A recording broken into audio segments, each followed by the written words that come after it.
Hi, I'm David with Autozone, and today we're going to go over when to replace your starter. Your starter is a small electric motor powered by your vehicle's battery. Its one job is to get your car up and running. There are a number of causes for a bad starter. Here are the steps on how to determine if you need to replace it.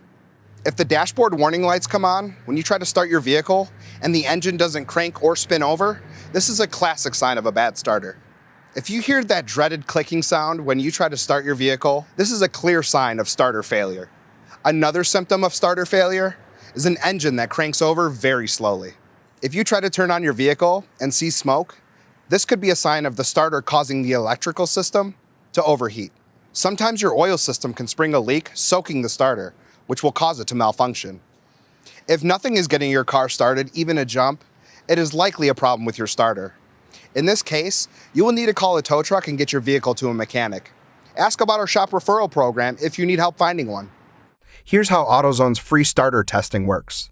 Remove your starter and bring it to your local AutoZone. We'll test the starter quickly for free. This complicated, crucial component can be rapidly checked to see if you need a replacement.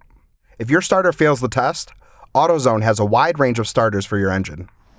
If you're comfortable replacing the starter yourself, check out our helpful how-to video in the description below. And if you don't feel comfortable replacing your starter, we have a shop referral program for free that can help you find the right technician for the job. AutoZone is here to help you with free services, diagnostics, troubleshooting, and the right parts for your vehicle. And if you found this video helpful, be sure to like and subscribe. Thank you for watching.